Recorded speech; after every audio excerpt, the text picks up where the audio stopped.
কথাটো হ'ল কি যিখিনি চৰকাৰে বৰ্তমান পদক্ষেপ লৈছে আচলতে সুপ্ৰিম কোৰ্টৰ ভাৰ্ডিকটো আচলতে তেওঁলোকে ভালকে মই ভাবোঁ তেওঁলোক বহুত এছ অফিচাৰ হয় তেওঁলোকে ভালকে আমাতকৈ বহুত অভিজ্ঞ ব্যক্তি তেওঁলোক আমাতকৈ বহুত অভিজ্ঞ হয় তেওঁলোকে ভালকে আচলতে পঢ়ি চোৱা নাই যেন অনুভৱ হয় কিয়নো ভাৰ্ডিকটোত একদম স্পষ্ট লিখা আছে 42 নম্বৰ পইণ্টত ডাইৰেক্ট দিয়া আছে যে উত্তৰাখণ্ডৰ যিটো কেছ সেই কেছটোৰ লগত 17 to 19 মাজত যিখিনি ওৱান টাইম উইণ্ড' অপেন কৰিছিল ইন ছাৰ্ভিচ আনট্ৰেইণ্ড টিচাৰৰ কাৰণে সেইখিনি কিন্তু সম্পূৰ্ণ ভেলিড বুলি কৈছে আৰু ইনভেলিড শব্দটো ইউজে কৰা নাই তাতে সেইটো কেছটো প্ৰযোজ্য নহয় মানে ইয়াৰ লগত গতিকে সেইখিনি কথা বুজি নাপায় আমাৰ ইমানখিনি প্ৰায় 1.5 লাখ মানুহে আমাৰ অসমত DLED কৰা আছে নিউজৰ পৰা আৰু অলৰেডি 70% মানুহে চাকৰি কৰি আছে ইয়াতে গতিকে আমি যিখিনি বৰ্তমান চাকৰি পোৱা নাই পাবলৈ বঞ্চিত হৈ আছো এইখিনি সকলো এজেড মানুহৰ এক্সপিৰিয়েঞ্চ হিচাপে সকলোৱে প্ৰাইভেট স্কুলত যিহেতু কৰি আছে গতিকে প্ৰত্যেকজন মানুহে ইয়াতে আৱেগ জড়িত হৈ আছে কষ্ট জড়িত হৈ আছে টকা পইচাটো ক'বই নালাগে দুখীয়া ঘৰৰ মানুহ গোটেইবিলাক দুখীয়া পৰিয়ালৰ মানুহ দৰিদ্ৰ সীমাৰেখাৰ তলৰ মানুহ এই মানুহখিনিৰ জীৱনৰ লগত হেতালি খেলাৰ মই ভাবোঁ চৰকাৰৰ কোনো অধিকাৰ নাই চৰকাৰে আমাৰ যিজন শিক্ষামন্ত্ৰী এতিয়া বৰ্তমান আছে যিজন মুখ্যমন্ত্ৰী হৈ আছে তেওঁ সৰ্বকালৰ সৰ্বশ্ৰেষ্ঠ মুখ্যমন্ত্ৰী বুলি কোৱা হয় আমি তেওঁৰ ওপৰত আস্থা আছে তেওঁক আমি সদায় সমীহ কৰোঁ তেওঁক আমি সদায় তেওঁৰ ওপৰত বিশ্বাস ৰাখোঁ আৰু এতিয়াও আমি বিশ্বাস হেৰুৱাই দিয়া নাই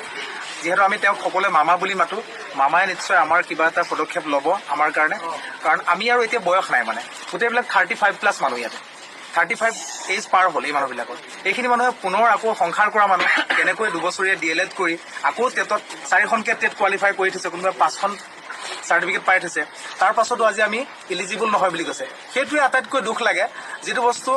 মানৱ সম্পদ উন্নয়ন বিভাগে দিছিলে MHRDয়ে দিছিলে আৰু আপোনাৰ সংসদৰ অধিৱেশনৰ মানে প্ৰস্তাৱ মৰ্মে কৰিছিলে সেইবিলাক আজি আমাক তেওঁলোকে ওলাই কৰিছে সেইবিলাক কথা বেয়া লাগে যাৰ ফলত আৰু এটা কথা মই মুখ্যমন্ত্ৰী মহোদয়ক বা শিক্ষামন্ত্ৰী মহোদয়ক একদম বিনম্ৰ অনুৰোধ জনাম যে আমাৰ মানুহখিনিক যাতে তেওঁলোকে এটা 6 মহীয়া লাগে ব্ৰিজ কোৰ্চ কৰাই হ'লেও তেওঁলোকে কৰাব পাৰে আমাক এটা সুবিধা দিয়ে ষ্টেট গভৰ্ণমেণ্টৰ হাতত 25 নম্বৰ পইণ্টত স্পষ্ট লিখা আছে যে এইবিলাক ক্ষেত্ৰত মানে ন্যায়িক যিবিলাক ন্যায়িক কাৰ্যপালিকাই এইটো সমাধান কৰিব নোৱাৰে ষ্টেট গভৰ্ণমেণ্টে নিজাববীয়াকৈ স্থিতি ল'ব পাৰে এইটো কথা স্পষ্ট লিখা আছে সেইকাৰণে আমাৰ যিহেতু এইখিনি অসমৰ সন্তান অসম আই মাতৃৰ সন্তান গতিকে মুখ্যমন্ত্ৰী আমাৰ নিজৰ খুৰা পেহা মামা এনেকুৱা বুলি কথা নাথাকে তেওঁ আমাৰ গোটেইখিনি আমাৰ নিজৰ মানুহ বুলি ভাবি নিজৰ সন্তান বুলি ভাবি এই মানুহখিনিক যাতে এই বিপদৰ পৰা ভয়ংকৰ বিপদৰ পৰা ৰক্ষা কৰে তাৰ বাবে আমি অনুৰোধ জনাইছোঁ এতিয়া বৰ্তমান আমি নিউজৰ অফিচত আহিও তেওঁলোকে যিহেতু আমাৰ কোৰ্চটো আৰু নিউজ আটাইতকৈ ডাঙৰ কথা নিউজ নামৰ national institute of open schooling এই কোৰ্চটোৰ কথা আমি নাজানিছিলোঁ এই ইনষ্টিটিউচনৰ বিষয়ে আমি নাজানো এইটো আমাক অসম গভৰ্ণমেণ্টে আমাক পৰিচয় কৰাই দিছিলে ইয়াত তোমালোকে ফ'ৰ্চ কৰিছিলে যে তোমালোকে ইয়াতে কোৰ্চটো কৰা তোমালোকে আনট্ৰেইন হৈ আছে তোমালোকে ছাৰ্ভিচ কৰিব একেখন চাৰ্টিফিকেট দি যেতিয়া অসমতে বেলেগৰ কথা আদাৰ ষ্টেটৰ কথা মই নকওঁৱে একেখন ষ্টেটতে একেখন চাৰ্টিফিকেট দি একেটা সময় একেটা পিৰিয়ডতে কৰা মানুহখিনিয়ে যদি ছাৰ্ভিচ কৰি থাকিব পাৰে আৰু আমি নোৱাৰাৰ যুক্তি কৰোঁ তাৰোপৰি মই আৰু এটা কথা কওঁ এইখিনিতে শিক্ষামন্ত্ৰী আৰু মুখ্যমন্ত্ৰী মহোদয়ে এটা কথা কৈছিলে যিবিলাক কণ্টেক্সুৱেল টিচাৰ আছে তেওঁলোকক ৰেগুলাৰাইজ কৰিব মই ব্যক্তিগতভাৱে জানো মোৰ পাৰ্চনেলি যিমানখিনি মই গম পাওঁ 70% মানুহ নিউজৰ DLED কৰা আছিল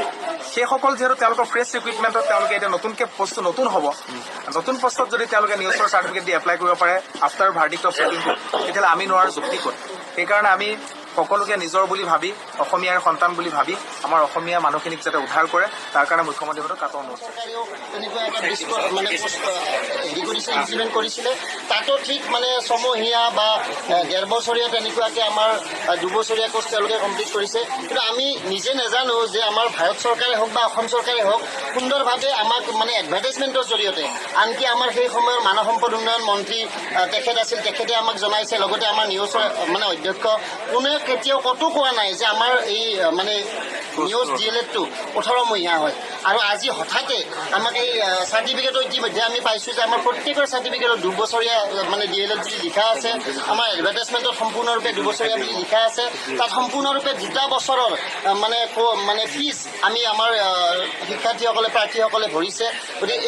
এই ক্ষেত্ৰত তেনেকৈ আমাৰ সেই 2 বছৰীয়া DLED আজি আপোনালোকে চাব পাৰে ইয়াত মানে এডভাৰটাইজমেণ্টত সম্পূৰ্ণৰূপে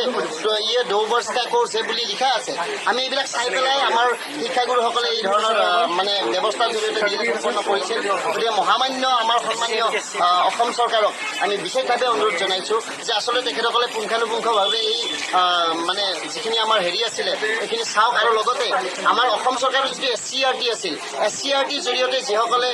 মানে প্ৰায় 1 বছৰ 1.5 বছৰৰ ভিতৰতে তেওঁলোকৰ গোটেই কৰ্চবিলাক কমপ্লিট কৰিছিলে। আমি জানো বহুতে বেকডেটত এডমিশ্যন লৈ তেওঁলোকে মানে DLED কৰিছিলে। তেখেতসকলে যদি এই ধৰণে পাৰে, আৰু আমি কিয় মানে নিউজ হৈ পেলাই আমি নিউজৰ পৰা এইখিনি কাম কৰিব নোৱাৰোঁ? এই কথাখিনি আমি অসম চৰকাৰৰ ওচৰত আমি সজোৰে দাবী উত্থাপন কৰিছোঁ। আৰু আপোনালোকক মই দেখুৱাব পাৰোঁ যে আমাৰ সন্মুখত মাৰ্কশ্বিট আছে, ফাৰ্ষ্ট ইয়াৰ ছেকেণ্ড ইয়াৰ সম্পূৰ্ণৰূপে ইয়াৰ উল্লেখ আছে, আৰু চাৰ্টিফিকেটত সম্পূৰ্ণৰূপে ইয়াতে 17 to 19 মানে ধুনীয়াকৈ আমাৰ 2 বছৰৰ মানে হেৰি আছে। গতিকে মই সন্মানীয় আমাৰ শিক্ষা মন্ত্ৰী, শিক্ষা বিষয়া, লগতে মুখ্যমন্ত্ৰী মহোদয়লৈ এই বিশেষ বিষয়টো তেখেতসকলে যাতে সুন্দৰভাৱে বিবেচনা কৰি আমাৰ এই মানে আজি 2-3 দিন ধৰি ভাত নোখোৱাকৈ থকা, কান্দি থকা বা মানে ছুইচাইড পৰ্যন্ত তেনেকুৱা চিন্তা চৰ্চা কৰা আমাৰ শিক্ষাগুৰুসকলৰ মুখৰ ফাললৈ চাই যাতে আমাৰ এই মানে দুৰ্ভগীয়া পৰিয়ালকেইটাৰ ফালে অসম চৰকাৰে চাই, তাৰ বাবে মই আপোনালোকৰ জৰিয়তে কৰজোৰে মানে প্ৰাৰ্থনা